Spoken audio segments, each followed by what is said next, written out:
মৰমৰ ছাত্ৰ ছাত্ৰীসকল, আশা কৰোঁ তোমালোকে সকলোৱে ভালে আছা, সপৰিয়ালে ভালে আছা, চুবুৰীয়াও ভালে আছে।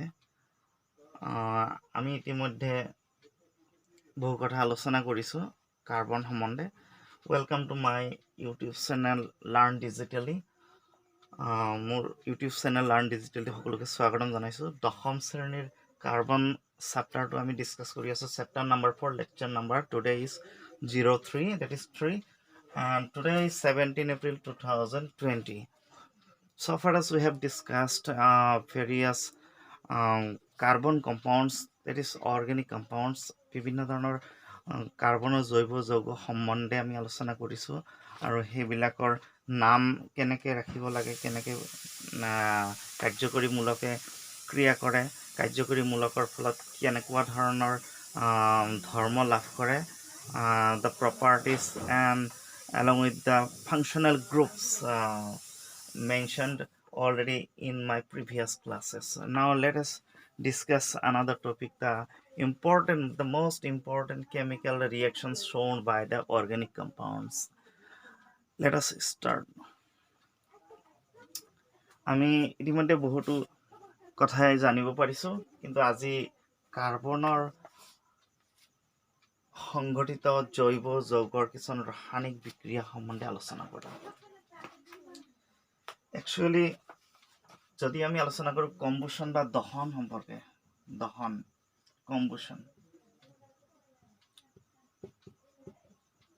দহন মানে পুৰি দিয়া, অক্সিজেনৰ উপস্থিতিত পুৰি দিয়া। দহন কোৱাৰ লগে লগে অক্সিজেন তাত এড হ'বই। প্ৰথমতে জানিবলৈ কাৰ্বন প্লাছ অক্সিজেন, যদি যথেষ্ট পৰিমাণে অক্সিজেন থাকে তেতিয়াহ'লে কাৰ্বন ডাই অক্সাইড গেছৰ উদ্ভৱ হ'ব। প্লাছ কি হ'ব, বস্তু এটা জ্বলি যোৱাৰ লগে লগে তাতে তাপৰ উৎপন্ন হ'ব। তাপ প্লাছ পোহৰ, heat and light. Next one, methane. First compound of carbon is methane plus oxygen, and it will generate carbon dioxide plus water plus heat and light. তাপ আৰু পোহৰৰ সৃষ্টি কৰিব। Third one is, যদি আমি ইথানল লওঁ, CH3CH2OH, ইথানলক যদি আমি দহন ঘটাওঁ, if combustion happens in case of ethanol, then it gives us the carbon dioxide, water and heat and light.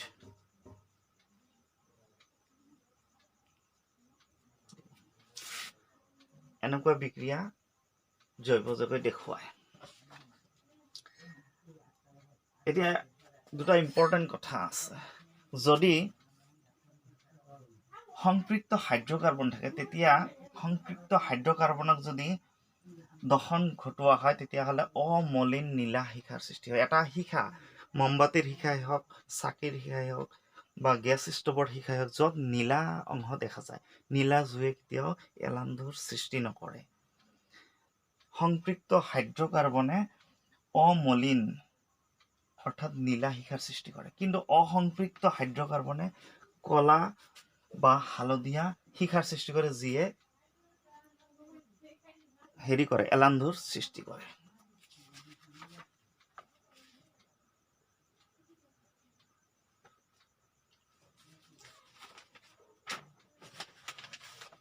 এতিয়া আমি নেক্সট টপিক আলোচনা কৰিম, সেয়া হৈছে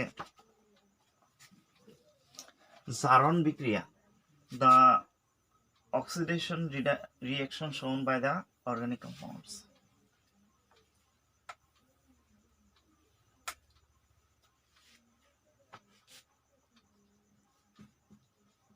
জারণ, oxidation reaction shown by the organic compounds.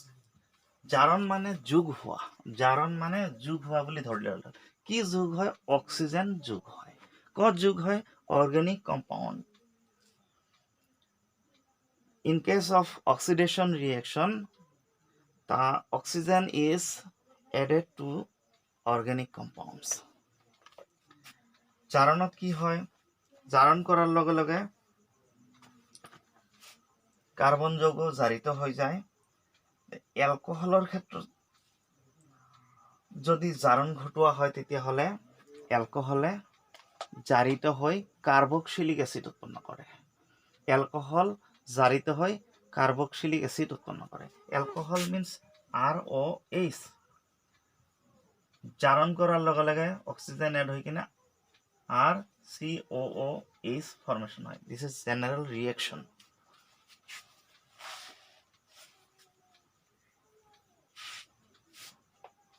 ধরা হল এটা এলকহল লোৱা হল CH3 CH2OH. This is ethanol. Ethanol, if it is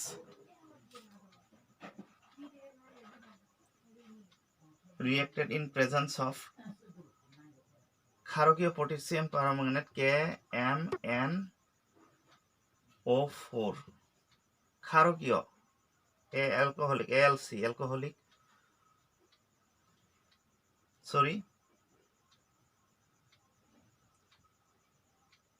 ক্ষারকীয় বেসিক প্লাস তাপ দিয়া হয় বা আমলিক acidic potassium chromate K2Cr2O7 plus যদি তাপ দিয়া হয়, হিট দিয়া হয়, heat plus this, heat plus this, then the result will be CH3COOH. যদি আমি ইথানল লওঁ তেতিয়াহ'লে ইথানোইক এসিড পাম। This is how alcohol is converted to acid.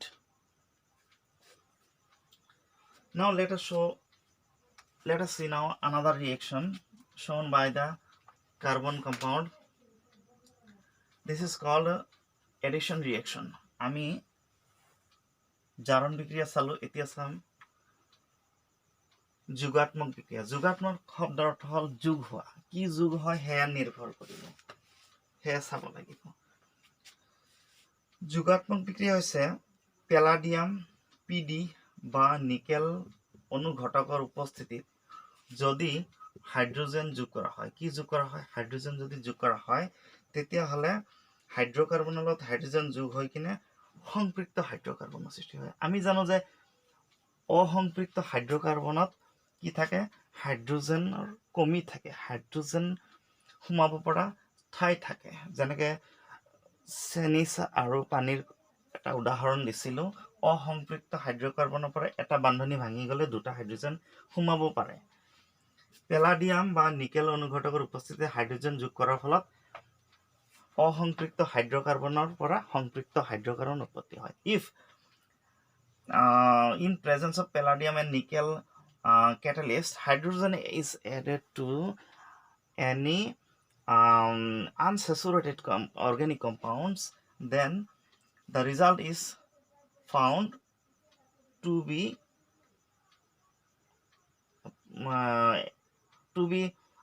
an a saturated compound. আমি সংপৃক্ত হাইড্রোকার্বন আমি পাম। কেনেকে পাম হে আমি উদাহরণ ললে বুঝব।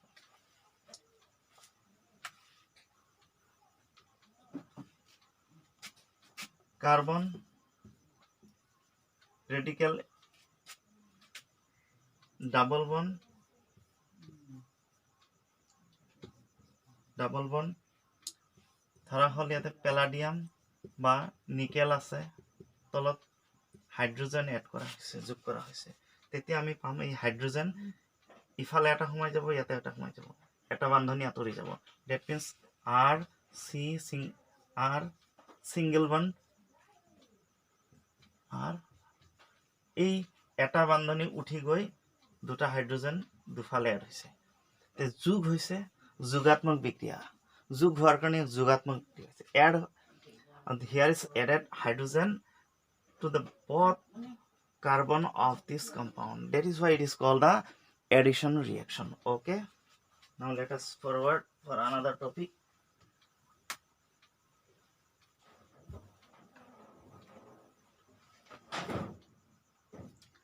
প্রতিস্থাপন বিক্রিয়া।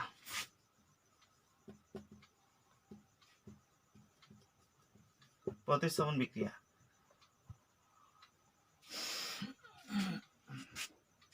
substitution reaction.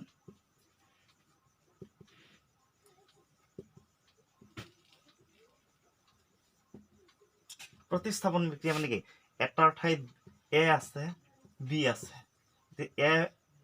এৰ স্থানত বি বিৰ স্থানত যদি এ আহে এটা ঠাইত এটা স্থাপন হয় তাক কোৱা হয় প্ৰতিস্থাপন বিক্ৰিয়া।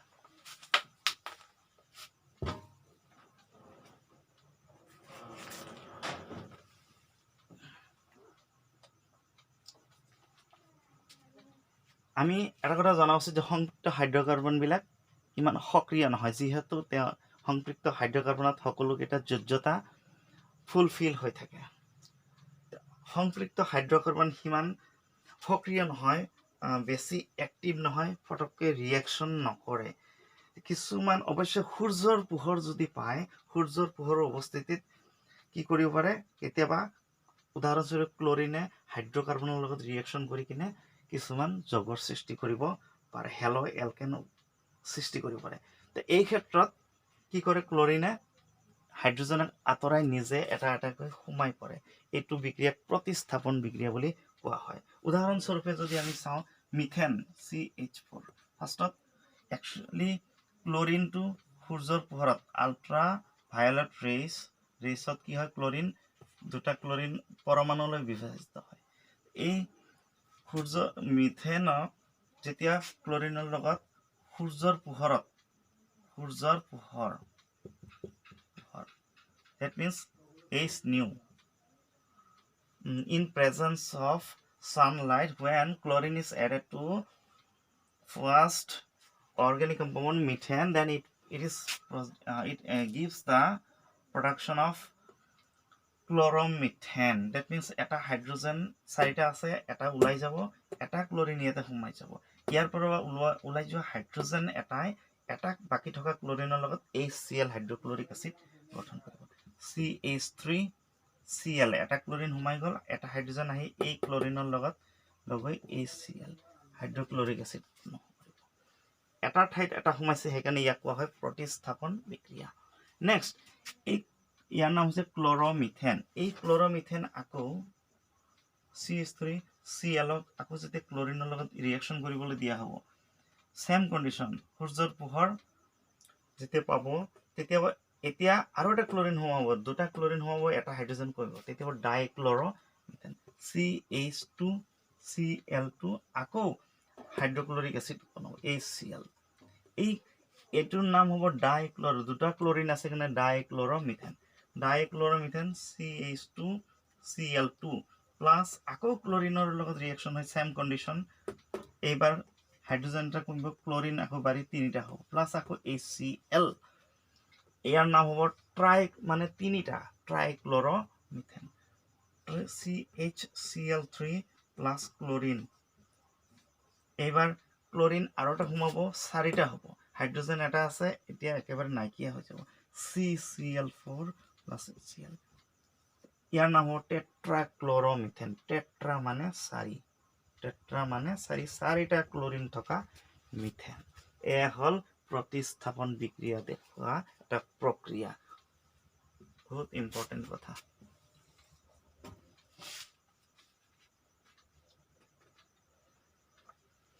আজিৰ চমু ক্লাছটোত এইখিনিতে সামৰিব বিচাৰিছো।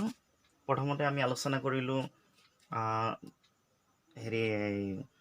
দহন অৰ্থাৎ অক্সিডেশ্যন য'ত দহন সম্বন্ধে পুৰিলে কি হয় তেতিয়া কি হয় পুৰাৰ লগে লগে অক্সিজেনটো এড হৈ যায় অক্সিজেন যোগ হোৱাৰ লগে লগে কি হ'ব পাৰে যাক কোৱা হয় কম্বুশন বুলি কাৰ্বন ডাই অক্সাইড গেছ উৎপন্ন কৰিবই জৈৱ যৌগই তাপ হ'ব আৰু পোহৰ হ'ব। নেক্সটত চালো আমি জাৰণ বিক্ৰিয়া। জাৰণ মিন্স অক্সিডেশ্যন জাৰণতো অক্সিজেন যোগ হয় এলকহলে যদি জাৰিত হয় তেতিয়াহ'লে এলকহলে দেখুৱাই কাৰ্বক্সিলিক এচিড উৎপন্ন কৰে এটা এক্সাম্পল পাইছোঁ আমি নেক্সট হ'ল যোগাত্মক বিক্ৰিয়া এডিশ্যন ৰিয়েকশ্যন তাতে আনচেচুৰেটেড কম্পাউণ্ড যেনেকৈ ইথিনে হেৰি এলকিন আৰু এলকাইন দুয়োটা শ্ৰেণীৰ যৌগই কি কৰে হাইড্ৰজেন যোগ কৰাৰ ফলত কেনেকৈ যোগ হয় একচুৱেলি পেলাডিয়াম বা নিকেল অনুঘটকৰ উপস্থিতি হাইড্ৰজেন যোগ হোৱাৰ লগে লগে সংপৃক্ত হাইড্ৰকাৰ্বন এলকেনলৈ পৰিৱৰ্তিত হয় নেক্সট আমি চালোঁ প্ৰতিস্থাপন বিক্ৰিয়া বা ছাবষ্টিটিউশ্যন ৰিয়েকশ্যন হাইড্ৰকাৰ্বনে কি কৰে এই এটা উদাহৰণেৰে আমি বুজি পালোঁ যে যদি অন্য কোনো পৰমাণু বা গেছৰ লগত ৰিয়েকশ্যন হয় তেতিয়াহ'লে এইদৰে কি কৰে এটা এটাকৈ হাইড্ৰজেন প্ৰতিস্থাপিত হৈ বিক্ৰিয়া কৰা পৰমাণুটো সোমাই কিনে অন্য যৌগৰ সৃষ্টি হয় তো এয়া আজিৰ ক্লাছৰ এইখিনিয়ে এটা সৰু ক্লাছ এইখিনিক আকৌ ভিডিঅ'টো প্লে কৰি ছাত্ৰ ছাত্ৰীসকলে হেৰি কৰিব ৰিভাইজ কৰিব আৰু নোটছ কৰি ল'ব আৰু ভিডিঅ'টো মই আশা কৰোঁ লাইক শ্বেয়াৰ আৰু ছাবস্ক্ৰাইব কৰিব যাতে মই কিছু উৎসাহিত হৈ আকৌ নেক্সট ক্লাছ ধুনীয়াকৈ দিব পাৰোঁ আৰু লগতে মই অনুৰোধ ৰাখিছোঁ অভিভাৱকসকলক যাতে ছাত্ৰ ছাত্ৰীয়ে নিৰ্দিষ্ট সময় মোবাইলটো পায় মোবাইলটোৰ জৰিয়তে যাতে হেৰি কৰিব পাৰে লাৰ্ণ ডিজিটেলি চেনেলত গৈ কিনে মোৰ ক্লাছটো উপভোগ কৰিব পাৰে আৰু আপোনালোকক সকলোকে মই কৰোণা ভাইৰাছৰ পৰা আঁতৰি থাকিবৰ কাৰণে লকডাউন মানি চলিবলৈ কৈছোঁ আহ্বান কৰিছোঁ ছ'চিয়েল ডিষ্টেঞ্চটো বজাই ৰাখক আৰু যিমান পাৰে হাত ধুৱক মুখ ধুৱক আঁতৰি থাকক সামাজিক দূৰত্ব বজাই ৰাখক আজিলৈ এইখিনিতে সামৰিছোঁ ধন্যবাদ শুভৰাত্ৰি